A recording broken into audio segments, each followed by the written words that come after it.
The hits keep on coming after that Monday Night Football loss. Dallas Goedert on IR. That's not going to go well. Rob Thomson takes 5th in NL Manager of the Year award. What? And I'm going to say I am sorry to Joel Embiid and all of the Joel Embiid fans. Trending in the AM. It starts in 30 seconds.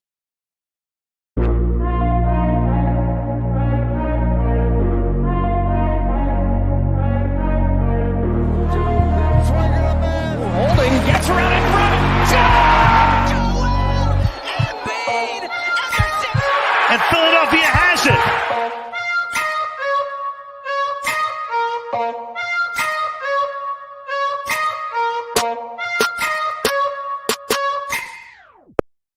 And a very good morning, everybody, and welcome to Trending in the AM, right here on DSM Media. We're live, Facebook, Twitter, Twitch, YouTube. You know the drill. Like, share, retweet, follow, comment on all social media platforms. Make sure you do us that favor and hit that like and subscribe button and drop your comments on the DSM Media YouTube page. That's where you can help us grow this brand, this DSM Media, this Do Something Major brand, the best, by going over there and hitting that like button, that subscribe button, that little bell at the bottom of the screen on YouTube. It's the notification button. Turn the notifications on. It can help us massively. I am your host here on Trending the AM every single morning, Phil Stifle, at Beard and Knowledge. You can find me on Twitter. Good morning, Joe. Thanks for checking in this morning. We got lots to talk about today. The hits keep coming in from Monday Night Football and that tough loss. Dallas Goedert goes on IR, obviously from that illegal face mask that was obviously not illegal, but we could review and ignore. And yeah, we're going to dive right into filling this Dallas Goedert void. We're also going to talk about how Rob Thomson got robbed. Rob Thomson robbed NL Manager of the Year award. I think it's a total disgrace, total baffling. And I'm not even a Rob Thomson fan, and I think it's baffling. And then we're going to get back into this Joel Embiid conversation we had a few days ago, where I may have ruffled a few feathers with my opinion, but I don't care. We're going to talk about it, and I'm going to apologize. I am. I've rethought about it. Let me just refresh this screen right here. Make sure that everybody is watching on all platforms here. I am going to apologize. I'm going to make a statement about Joel Embiid and apologize to all the fans that I offended. So we got lots to talk about. So let's get right into this Dallas Goedert news that dropped yesterday. Obviously, after that illegal face mask, we saw him come off the field, but he was still on the sidelines. It didn't seem like it was a big deal. So he's going on IR, the Eagles announced yesterday. He is going to miss the next 4 games, at least, at a minimum. The IR rule, he can come back in 4 days. So I want to backtrack a second here. And before the trade deadline and earlier in this season, I was talking about what Howie Roseman needed to do to work on this roster. This very good roster. We're 8-1, obviously, and I'm not down on this team. We're bound to lose. I love all the comments coming out from the players about how they're okay. You know, they're moving on. They're putting that loss behind them. They're saying all the right things. But there were obvious flaws on this Eagles roster, depth issues. The starting lineup on the offense and the defense, it was clear that it was a pretty strong team. Maybe you wanted to upgrade safety, or maybe you wanted to upgrade this or that. That's fine. But for the most part, we were pretty okay. Yeah, there'll be somebody, Joe, off of somebody's practice squad that could be picked up, but you're not going to find anybody of Dallas Goedert's level. You're not going to find anybody even close to that. I mean, let's be honest. Zach Ertz also went on IR. I guess Monday morning. So there are multiple teams, and so did Darren Waller. They were expecting the Raiders to have Darren Waller back. So this week, after this week's games, 3 Pro Bowl level tight ends went on IR in Dallas Goedert, Zach Ertz, and Darren Waller.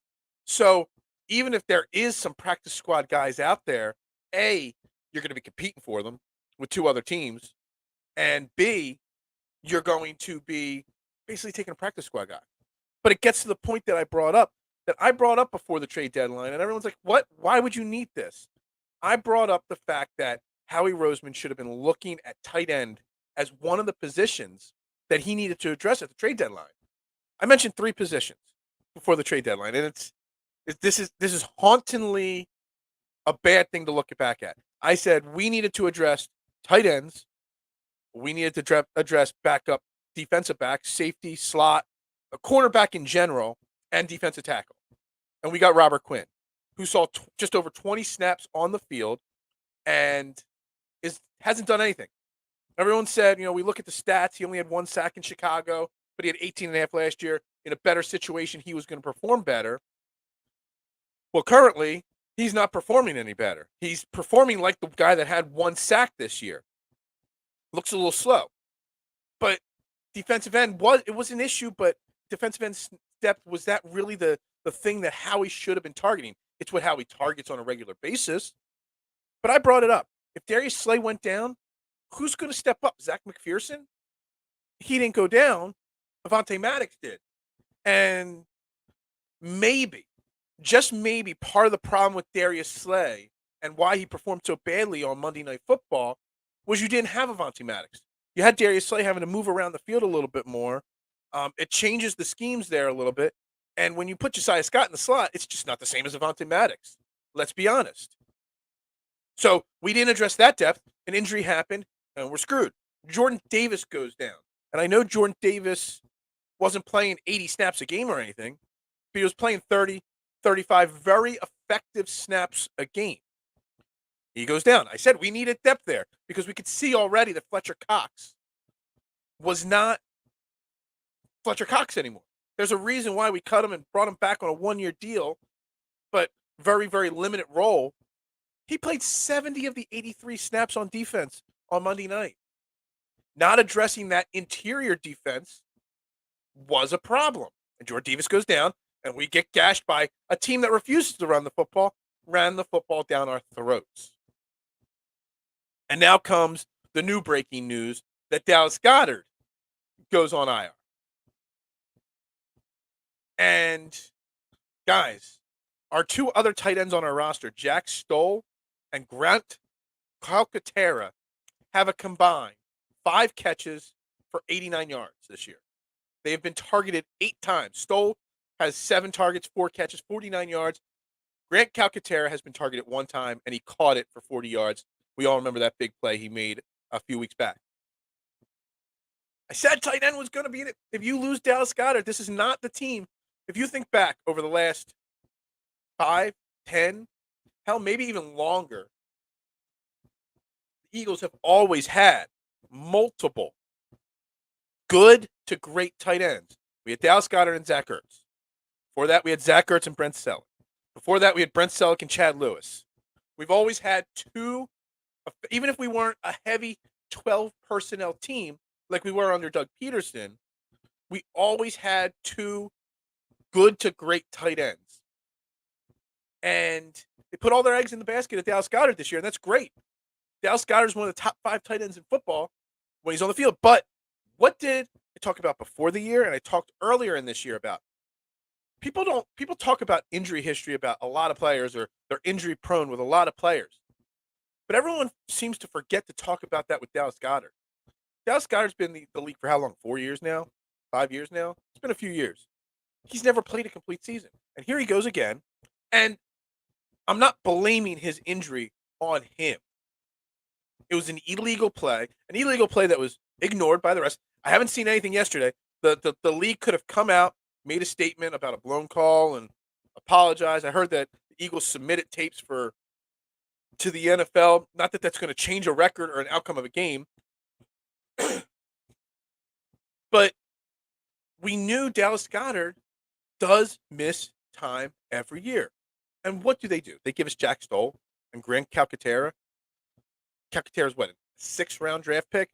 Now, I am banking, actually, on Grant Calcaterra stepping up the most, not Jack Stoll. Grant Calcaterra is the pass-catching tight end to Jack Stoll, the blocking tight end.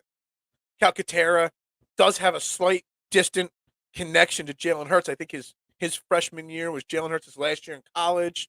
There is some connection there. They've worked out together somewhere before being part of the Eagles. But this if anything comes down to the Eagles this year, that they don't win a Super Bowl, they don't make a deep run to the the NL or the NFC Championship game, it's going to come down to Howie Roseman built a really good top-heavy team. He did a really good job acquiring future assets in case Jalen Hurts wasn't the guy. Jalen Hurts is the guy, obviously. We know that. We know that now, and he's going to get a huge payday. He's going to possibly win the MVP. He's going to be in a dogfight with Tua Tagovailoa and Patrick Mahomes for that MVP, but he's one of those top guys, and he's, I think, the favorite now to win the MVP at this point. Maybe Monday night's game dropped him down, but going into the Monday night game, he was the MVP favorite. The problem's going to come in this team if they don't succeed, if they don't reach that pinnacle, that Howie Roseman poorly addressed the backup depth on this team at key positions. We've got plenty of offensive line depth. We see that.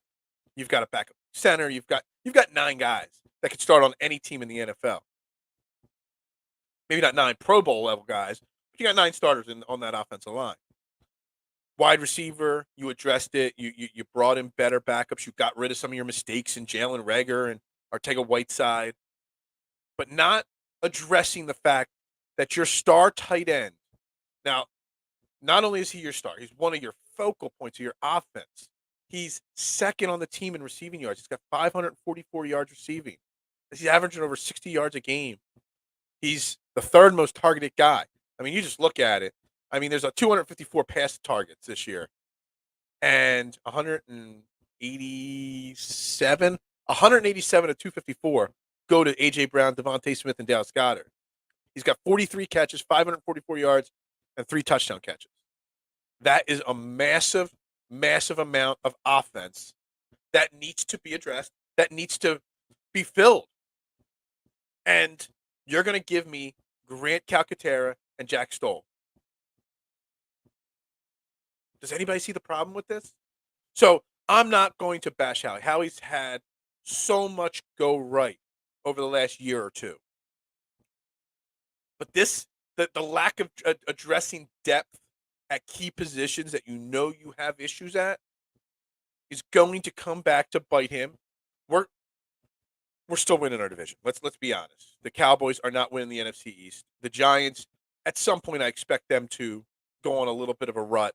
I mean, we did talk about the Giants being a better team this year under Brian Daboll, and we did talk about the fact that they will improve, but 7-2, whatever they are right now, I mean, I didn't expect them to improve that much. I still have zero faith in Daniel Jones to be able to keep up the momentum that they're doing there. Washington still is a scary team. It's still a dangerous team in the NFC. But let's be honest, the Eagles still at 8-1 should win this division. It's going to take an epic collapse for the Eagles not to win their division. And it would take an even bigger epic collapse for them not to make the playoffs. But if we start coming back down to earth over the next couple of weeks, because of no Dallas Goedert, no Avonte Maddox, no Jordan Davis, and nobody to replace them, no one effectively to replace them, the biggest eyes of mine will go towards Howie Roseman. I've criticized Howie Roseman plenty in the past, and I've given him plenty of props the last year-ish because of the good moves he's made. But you can't leave important positions with no depth. And it's funny, you know, we always said that he's always trying to be the smartest man in the room and never really do what we think he should do. Well, this year he did what the fans wanted. He brought the Britton Coveys in, the Reed Blankenships, the Paul Turner syndrome training camp guys made the roster this year. Instead of maybe better players. Maybe he should have kept doing what he did. Because, I mean, that's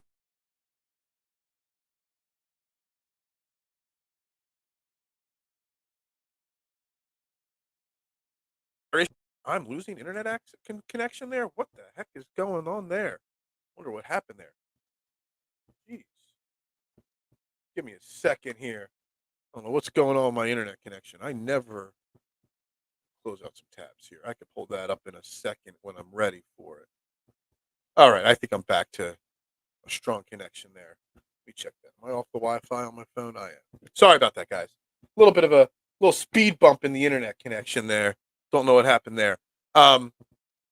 We can't address the punt and kick return situation because now Howie's got to focus in on finding a better option than Jack Stoll at tight end. He's got to figure out what to do at the corner slot. Look, we're going up against the Colts this week. Matt Ryan, I know he's Matt Ryan. I know Jeff Saturday is getting a lot of flack, and he won his first game against the Raiders, but, they can still sling the ball, and they still got Jonathan Taylor. So now instead of just focusing on the weaknesses of this team to get us ready for that deep playoff run, now he's got to scramble to figure out how to replace these injured players. So if this is what comes back to bite us over the next 3-4 weeks, because we got the Colts, we got the Packers, and we got the Titans. It's a tough stretch of games. If that's what comes back to bite us, or the fact that he can't address kick returner because he's focusing on these other things, Howie's got to be held responsible for that. So what do the Eagles do to fill this spot? I really don't think there's much they can do. I don't think there's a guy that you're going to go out and get off of somebody's practice squad that's going to even come close to replacing what you're losing in Dallas Goedert. So what do you got to do is you got to get creative. Nick Sirianni and Shane Steichen, they've got to get creative on the offensive side. They got to get creative with the play calling and the play design. You're going to see a lot more, I think, of Zach Pascal on the field. You might see a Devontae Smith, A.J. Brown, Zach Pascal, and Quez Watkins. You might see more 4 wide receiver sets. Something I thought of before the show. Maybe you see some Kenneth Gainwell in the slot. I mean, they seem to love him. I don't. Kenneth Gainwell doesn't pass my eye test. But you might see him in the slot a little bit to fill in some of that pass-catching role. Maybe you see some more 2 running back sets where one can help block and one can go out in the flat. I don't know. That's this replacing of Dallas Goedert isn't going to happen. You don't replace an offensive weapon like him by going and picking up somebody that's available in week 11 on the waiver wire. That doesn't solve anything. There's no Band-Aids out there. But what you can do is you can use the pieces you have and devise a scheme and a game plan around masking that loss. And I see it, like I said, a lot of Zach Pascal running tight end routes. Because, let's be honest. Dallas Goedert does line up in the traditional tight end spot sometimes, but he lines up in a wide receiver slot type spot a lot as well. So those plays can go to Zach Pascal. Zach Pascal doesn't have a massive amount of targets this year. He's got 12 targets. He's got 10 catches. He's got a touchdown. You might see him a little bit more involved. You might see a little bit more Quez Watkins. I know Quez Watkins had the big fumble on Monday night. Crucial fumble. Those 2 guys, Pascal and Watkins, are going to have to step up their game to make up that loss of production. Like I said, you're not going to go out and get anybody, even remotely close, to fill in his role. And let's be honest, Grant Calcaterra, he came out of the draft 6th round, pass catching height, wasn't considered much of a blocker, hasn't seen the field much, only has 1 target on the year. Grant Calcaterra could step up. We talked about before the season, this was going to be the first year without the 2 big tight ends in a long time. Well, does Calcaterra want to get some more playing time? He should be working his ass off in practice this week, that's for sure. Getting a little bit of a rapport with Jalen Hurts. Definitely getting a connection and giving Jalen Hurts the confidence in him. It's something I was thinking about the other day after the Monday night game, after the Monday night game, was people were criticizing Jalen Hurts for scrambling on that one play when he had Kenneth Gainwell in the flat, that he could have dumped it off to. It might have been a first down. I don't think Jalen Hurts will stay in the pocket, and he's done a better job of it when he's got A.J. Brown and Devontae Smith open or running the routes he wants. But when a play breaks down a little bit and those 2 guys, and Dallas Goedert to an extent, aren't there for him, he doesn't have the confidence in Kenneth Gainwell there to make that catch. I don't think he's developed that kind of confidence in Gainwell. So they've got to be working on building the chemistry and the confidence of Jalen Hurts in these other guys. And I think that's why he took off on that play. His backup option at Gainwell was there. didn't have the confidence in him, so he took off and scrambled, got the sack, whatever. But Grant Calcaterra can be working in practice this week to gain some of that rapport. Look, Grant Calcaterra is not going to replace Dallas Goedert. He's just not. But if he can come out there and get 2 or 3 targets and catch 2 passes for 30 yards, he's a big-bodied guy that's got good hands, provides some kind of – look, the defense, the Colts on Sunday, they are going to be flanking A.J. Brown and Devontae Smith with every defensive back possible. Dallas Goedert isn't going to be there to draw that tension of the safety over the middle. You're going to get Grant Calcaterra against a linebacker. You're going to get Grant Calcaterra against a lineman that drops back into coverage, a la Hassan Reddick or Robert Quinn. That's what you're going to be getting. So it's going to be up to Grant Calcaterra to make a play, Jack Stoll to make a play. And even if they catch 2 balls, even if one catches 1 and one catches 2, you get 3 catches out of your tight ends. 3 important catches on 3rd down. Move the sticks, extend drives. You could give the defense a reason to not be able to double team. You got to give the defense a reason to cover you. And that's all they got to do. They just got to give a little taste. We know they're not going to make game-changing plays necessarily. But give them a taste that you're capable. And I want to see that early on Sunday, them target Jack Stoll or Grant Calcaterra early in the game, so it gives them a reason to not be able to put 2 guys on Devontae Smith, 2 guys on A.J. Brown. That's what it is. So it's literally coming down to practice and scheming this week to replace Dallas Goedert. It's not going to be somebody you find on somebody else's practice squad. And I'm sure Howie's going to go get somebody. Is Tyree Jackson available anytime soon? I know he opened up his practice window a few weeks ago. He might be back. And he had a lot of hype before he got hurt like a year or so ago. But again, he hasn't played football in over a year. So you really can't expect much there. But guys, again, this is going to come back to bite us at one of these positions that we have guys on IR now. Jordan Davis, Avonte Maddox, Dallas Goedert. It really is. Because of not addressing the depth when we needed to. It was pretty clear as day. You know, I didn't think Avonte Maddox would be the problem. I thought I'm like, what if Darius Slay goes down? Then you got to go Zach McPherson. Well, you got the slot. You don't want to move Chauncey Gardner-Johnson, who seems to be settling into that safety role well into that slot, because then you're going to have Kayvon Wallace at safety, which let's give a little. Kayvon Wallace made a play on Monday. I forgot to address that yesterday. Hold on. It was a play. He gets 2 rounds of applauses for that. He made a play finally, Kayvon Wallace. He's been on this team for 60 years, and he made 1 play finally. The Brian Dawkins Jr. hype just never lived up there, but he made a play. Hold on. We're going to give him a 3rd round of applause. Kayvon Wallace made a play. But you can't be moving Chauncey Gardner-Johnson out of that safety spot, because then you're stuck with Kayvon Wallace. So, not addressing. Look, Josiah Scott, he didn't do awful, but he didn't do great. You got some good wide receivers in Indy. You still got Matt Ryan as the quarterback. Matt Ryan's a statue back there. We should be able to get after him and pressure him, even though he had like a 30-yard run on Sunday. It's like, what? Matt Ryan, 30-yard run, 38-yard run, something like that. It's a big run. Probably like more rushing yards on that one run than he's had in the last 5 years combined. But he's a statue back there normally. You should be able to get after him. You should be able to get after him with a small pass rush, 3-4 guys. So that being said, you should be able to give more help to Josiah Scott in the slot and whoever. You got Paris Campbell, you got Michael Pittman, you got some decent guys there. But you're going to have to keep that box stacked, because Jonathan Taylor's going to run the ball 35 times. So that's going to create another question. Do you stack the box to stop Jonathan Taylor, and then you leave Josiah Scott one-on-one? Darius Slay's got to bounce around, whatever it may be.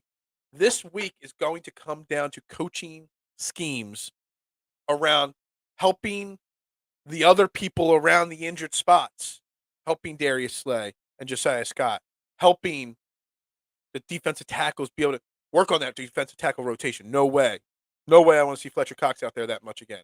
He should never be the number 1 snap guy on your front 7. Never again. If he sees more than 50%, I'm going to be pissed off. Milton Williams started to have a better second half. Make sure Milton Williams' snap count goes up. Milton Williams, Jordan Davis, that might be your interior defensive line next year. Got to figure something out there. Stop dropping Hassan Reddick back into coverage. I mean, seriously. How many more times do we have to do that and see that it's not what you do? And if I'm Hassan Reddick, I'm pissed off at this point. I'll be honest. But look, guys, we're nitpicking here. We're criticizing. Yes, we are criticizing the Dallas Goedert issue and the lack of a backup option there. We're still 8-1. Still going up against a losing Colts team, a losing Packers team, both who are getting a little momentum, then the Titans. It's a tough stretch. I said this before the season. This was the stretch of death on this schedule. And even though their records don't say it, this still might be the stretch of death for this schedule, especially when you're missing three starters, three very, very important starters on this team. It's going to come down to coaching. It's going to come down to Jalen Hurts and his leadership ability, his ability to pick up and maybe elevate. I always say star players elevate other people on the team. Jalen Hurts wants to be considered that star player. It's going to be up to him to elevate Calcaterra, Jack Stoll, whoever it may be, Zach Pascal. It's going to be him to elevate these guys, make them better. Will he? We're going to find out on Sunday. About time we had a Sunday football game again. About that. I mean, what's sports in their schedules for our Philly teams? Awful schedule for the Eagles and the way it's been written the last 3-4 weeks. The Sixers play 3 out of 4 days and then go 4 days without a game. And I'm pulling straws on what to talk about today, tomorrow, and then Thursday. Nothing to talk about. Yesterday was a recap. Today and tomorrow. It's pulling straws, and Friday we can get into Eagles and Sixers. But man, who wrote these schedules right now? They're trying to kill Philly sports talk.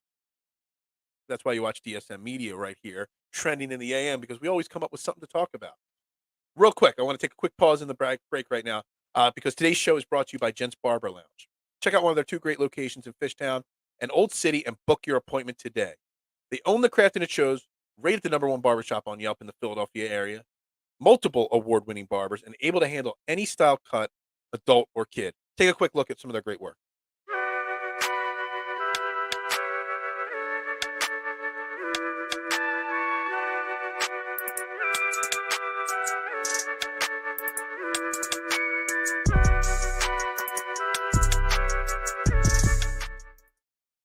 Again, Gents Barbers Lounge. They're in Fishtown and Old City. Check them out.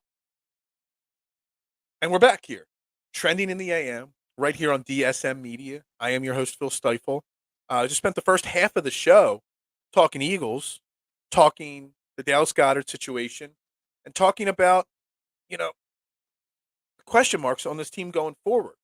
We'll continue that conversation more tomorrow. I'm sure there'll be some kind of news today that Howie signed somebody off somebody's practice squad or, bring somebody in for a workout. But it doesn't even address the problem. Like we've got to, like I said, we've got to worry about replacing these spots. It still doesn't solve the kick and punt return, the Britton Covey conversation. We still haven't had time to talk about that. And the fact that he hasn't cost us a game yet. He hasn't. He hasn't helped any game yet. But he hasn't cost us a game yet. Can and will Howie Roseman and Nick Sirianni and whoever I don't even know who the special teams coordinator is on this team. Don't even want to know his name because he's doing a terrible job. If it is not addressed soon, we will not be able to say Britton Covey has not cost us a game yet. Now, maybe I'll start tomorrow. I'll try to come up. If they don't announce some kind of change today, maybe I'll start trying to think about some options there. Better options than Britton Covey. And maybe we'll start the show with some of that tomorrow. But the question is, how do we address that situation? I don't know. But it has to be addressed before it costs us a game. Because there is going to be one of these big hits that Britton Covey takes. One of these balls that he catches he shouldn't catch, or one of these times he doesn't fair catch, he's going to fumble the ball. He is. He's going to get hit really hard. He's going to fumble. He's going to get hit really hard, and he's going to be injured. So he hasn't cost us a game yet, but it's coming. So we will work on addressing that aspect tomorrow and that topic tomorrow to start. But I want to move on to another topic now here in the second half of the show. I have two more topics to cover, but I want to bring this one up real quick. And that's the NL Manager of the Year award. The results were in yesterday. Rob Thomson, our Philly Rob, finished in 5th place behind Buck Showalter, behind Dave Roberts, Brian Snedeker, Oliver Marmol, then Rob Thomson. Bob Melvin finished in 6th place. Buck Showalter of the Mets won Manager of the Year. Let that sink in. I think any other name on this list could have won. I wouldn't have been happy, but I wouldn't have been upset. So the voters of this award, however many there are, it's 16 and 12, it's 20, 30 people voted on this. They gave the award for Manager of the Year to the guy that blew a 6,000 game lead in the division. Remember, the Mets were leading the division over the Braves and the Phillies halfway through the season, massively. And we didn't catch them, but the Braves did. That is just the Mets doing Mets things, the Mets blowing that lead. You want to put Brian Snedeker as Manager of the Year. Go for it, because he actually overcame the Mets.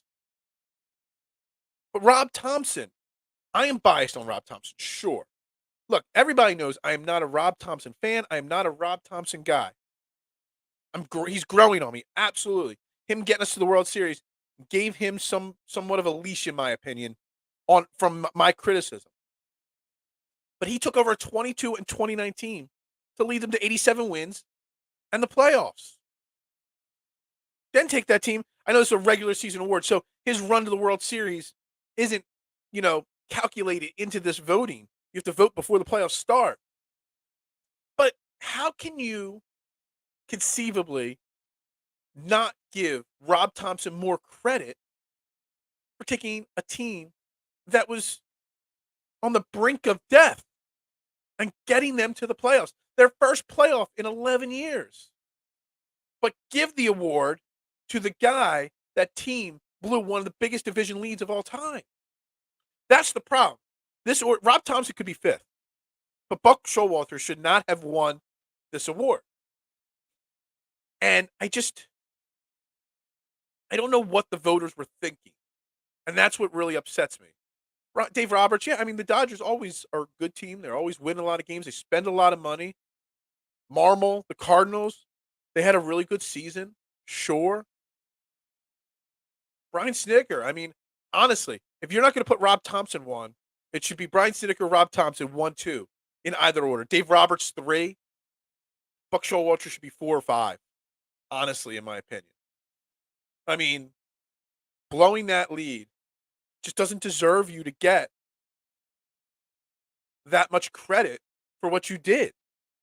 When the guy that took over a team on the brink of disaster and turns them around. Take Brian Snedeker. Easy for the Braves to just take the wild card spot and just coast to the playoffs. They won their World Series last year. Oh, we're just going to get to the playoffs this year. Just accepting it and getting to the playoffs is important. But no, they were able to turn their season around, climb up out of the gutter. I just don't know what Rob Thomson could have done more to get himself out of the 5th spot here on this list. I don't know what else Rob Thomson could have done this year that could have given him. It almost felt like I don't know if Buck Showalter's ever won Manager of the Year, but Buck Showalter's been a manager in baseball for a long time. Long time. And I almost feel like this is like a courtesy gift. The voters, we're going to give it to the guy that's been around a long time. He's done his time. Let's give him the award. Because, Brian Snedeker got it last year, whatever. Instead of actually looking at the facts on the field and on the screen. It just boggles my mind that Rob Thomson got that little respect. Tell me 2 out of 30 people gave him their first place vote. It's disrespectful. It's terrible. I just can't take it. It's really frustrating. And again, I'm not the Rob Thompson guy. I'm the guy that didn't even want him to be the manager long term until we went to the World Series. And I said, sure, why not? I was I felt the same way about this guy. I hung this picture up there. That's our man Charlie right there, Charlie Manuel. It's from his Wall of Fame. I found it hiding in my desk here the other day. Wall of Fame induction day.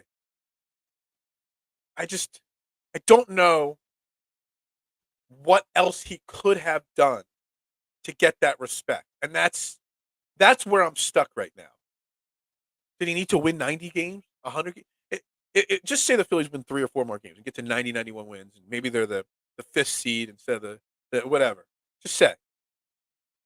Does that give him more respect? These results show me that it doesn't matter what the Phillies did this year. There was no chance that Rob Thompson was winning the Manager of the Year award. Now we're talking about personal achievements, whatever. I get it. It's unimportant in the grand scheme of things. If anything, it could be maybe a little bit of motivation this offseason for this Phillies team to work harder on getting better. Not the bringing in the free agents. I mean, the Reese Hoskins of the world, the Bryce Harpers of the world, the Nick Castellanos of the world, Kyle Schwarber, these guys that love Philly Rob. Maybe this is motivation, bulletin board material. We got to win one for the Gipper. If he ain't gonna get the respect voting wise for Manager of the Year, maybe we'll just win a title for him next year. Maybe maybe there's something to that. But I don't know. We'll see. It's pretty disrespectful in my opinion. I'm going to take this off the screen now. Put my pretty face back up there. I don't know. Let me know. Hit me up on Twitter. Let me know what you think. Like I said, I think this is pretty disrespectful. I think it's a pretty damn shame that this is the way it turned out. But it is what it is. Can't do anything about that now. All right, stop that share screen. All right. So Rob Thompson doesn't get Manager of the Year. So that was topic 2 that I wanted to cover today. Topic 3. Where is he? This guy right here. All right, I'm going to read a statement. It's not an official statement. I'm going to read a statement here, live on the air. Joel Embiid and the fans of Joel Embiid. I am sorry for criticizing you and calling you out after you had a historic Hall of Fame MVP, greatest of all time performances the other night. My timing was wrong, but my point was right. I am sorry, Joel Embiid, for criticizing you. That's all I have to do. I just got to make that statement. Excuse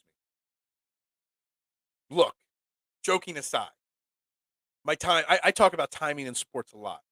Timing in media is the same thing. Timing in sports content creation is everything. Yes, I criticized Joel Embiid after having a historic game the other night. Historic. There's no doubt that it was a historic game the other night. I'm switching my screens here so I can bring this back up here so I get every number exactly right. Joel Embiid, 59 points, 11 rebounds, 8 assists, 1 steal, 7 blocks. Historic night in the Sixers 105-98 win over the Jazz. There's no doubt about it. Historic. One of the greatest of all time performances. And I criticized it on Monday morning on this show. I said, why can't he do it all the time? Now, he's not going to put up 59 points all the time. We know that. But why can't he be the dominant man he is all the time? Why do we have to see mopey Joel Embiid and then MVP Joel Embiid, then mopey Joel Embiid, back and forth, whatever. That was my thought process. But as I've let it marinate a little bit, as I've thought about it a little bit more, I'm trying to find the positives in this historic performance. And what I'm thinking and hoping, I mean, we don't play again until Friday, and this is just 4 days without a basketball game. It's tough, especially after winning 3 of our last 4 games. Getting a little bit of momentum going. Got back to 500, hoping to turn it around, and then you have to sit for 4 days and then face the Milwaukee Bucks, the best team in the East. But you got to hope that this performance of Joel Embiid's kind of is the start, because it wasn't just one great performance. His performance Saturday and Sunday combined, historic. You got to hope that these two games are what starts to catapult the Sixers back to where we expected them to be. Back to a point of respectability first, and then we can even get James Harden back and get even better. Can that performance motivate his teammates? Does that performance motivate him? Does that performance buy him some time? It's obviously bought Doc Rivers some time. Obviously, winning 3 out of 4 games, the script has changed again on Doc Rivers. Nobody wants to get rid. Well, some people still want to get rid of him. This guy right here. Me, not Jim Tomey. Me, I want to get rid of him still. But it's bought them some time. The James Harden injury bought him some time as well. Like, I'm coming to the understanding that unless this team goes on a historic, and I mean historic free fall, like we're talking losing 8, 9 games in a row, losing 10 out of 12, 15 out of 16, something historically bad for the talent on this team. Unless that happens, Doc Rivers is here for the entire season. It's unfortunate. It's not going to end the way we expected or want it to end. But unless something like that happens, unless Joel Embiid stands up in front of a microphone and says, "Yo, I want Doc Rivers gone," something insanely crazy happens, which is none of that's going to happen. Unless that happens, Doc Rivers is going to be here all year. So what you need is your guys like Joel Embiid to step up and have historic performances every single night. And he's capable of doing it. And that's why my criticism, I felt, was so fair. He is capable of putting up those type of performances every single night. There's nobody that can stop him when he's motivated. But he doesn't do it night in and night out. And that's where the criticism came from. But I kind of got this energy and this feeling and this vibe coming that people think that he's going to start putting up these kind of performances every night. That this is going to catapult him to wanting to put him up every night.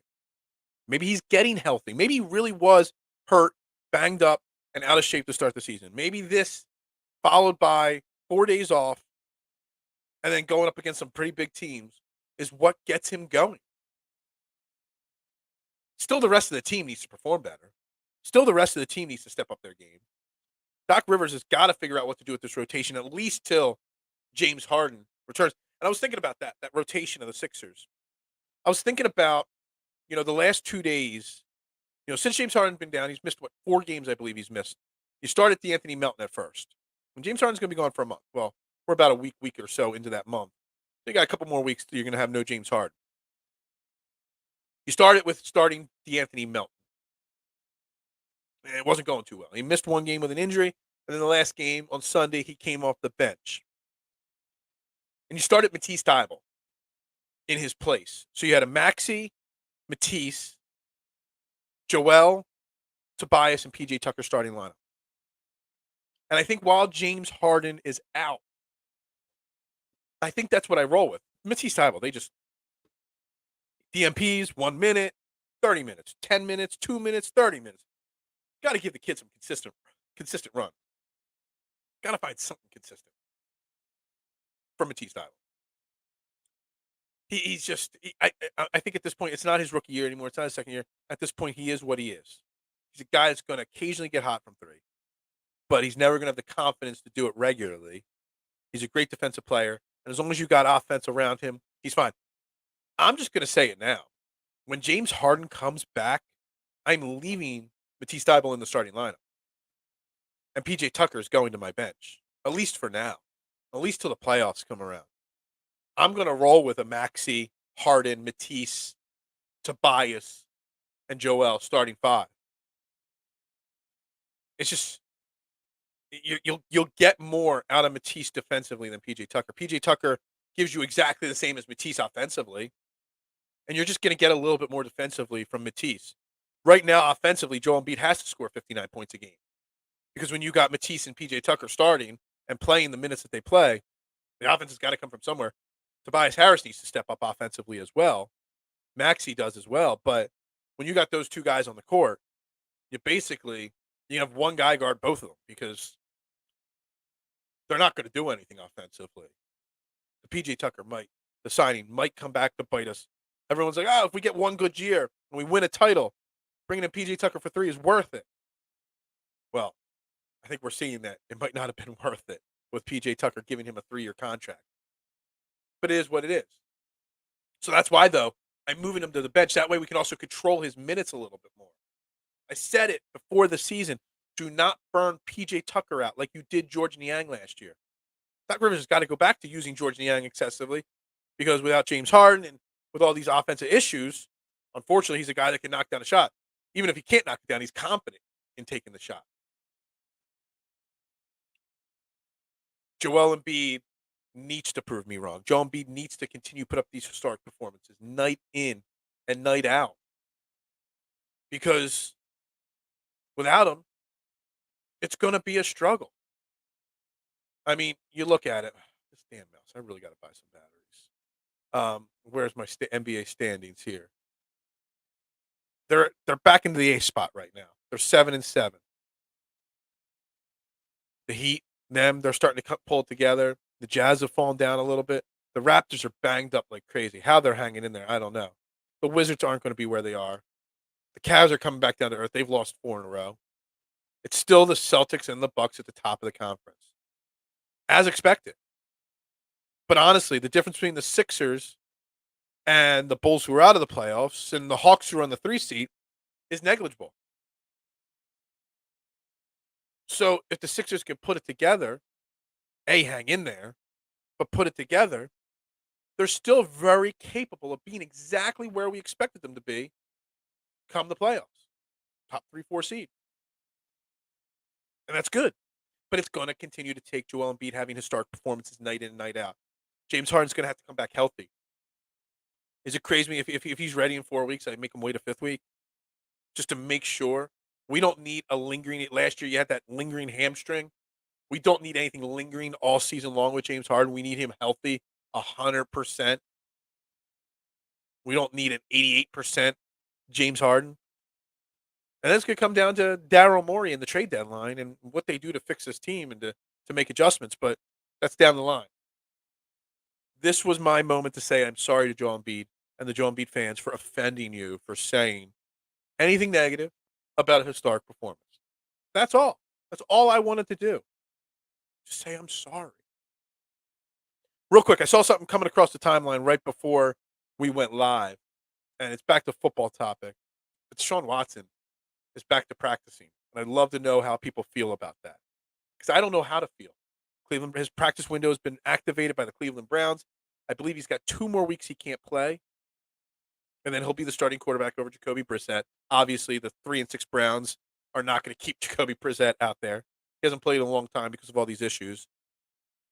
Are we going to continue to talk about those issues and the fact that the NFL's letting him play? Or are we going to continue to ignore him and just be like, all right, it's back to football, whatever? I don't know. I don't even know how to feel about it. I don't even know how to think about it right now. But I saw it coming across the thing, and I think it's something that we've kind of forgotten about. It's kind of been in the background. Just like we kind of forgot about the Calvin Ridley till he was traded at the trade deadline. Kind of one of those things where it's kind of just been there, but we haven't talked about it. So it's something that it's kind of intriguing. I'm curious to see how the fans of Cleveland, the fans around the NFL really take that situation, what they do with that situation. Because at this point, we know that he's going to be playing. I think it's week 13, I think it is. Week 12 or week 13 that he'll be playing. And he's going to play 5 or 6 games. They're not going to make the playoffs, the Cleveland Browns. They're already pretty much out of it. That division is just too much for them to overcome. But it'll be a 4 or 5 week stretch for them to start figuring out what they need for next year and whatnot. Something it's interesting to me. I don't know. Don't know what to think. Don't know what to feel. Don't know what's going to happen there. But anyway, thank you for tuning in. Trending in the AM. We're going to wrap it up a little short this morning. A little quicker of an episode. Make sure you hit the like button, the subscribe button, the follow button on all social media platforms. Make sure you're sharing this out with everybody you know. Everybody have a great Wednesday. Cold as hell. Cold as hell. But everybody have a great Wednesday. We'll be back tomorrow. More Eagles talk. Maybe today wouldn't today be a great day to sign Trey Turner? I know it's not going to happen until February. But today would be a great day to sign Trey Turner. Why not? Give me something positive. This little dead stretch here in between Philadelphia Eagles and Sixers games here. Give me something positive to talk about. But on that note, we're going to wrap up Training the AM right there. Everybody have a great day. Share, subscribe. Follow. Everybody have a great day, and we'll talk to you tomorrow. And Philadelphia has it.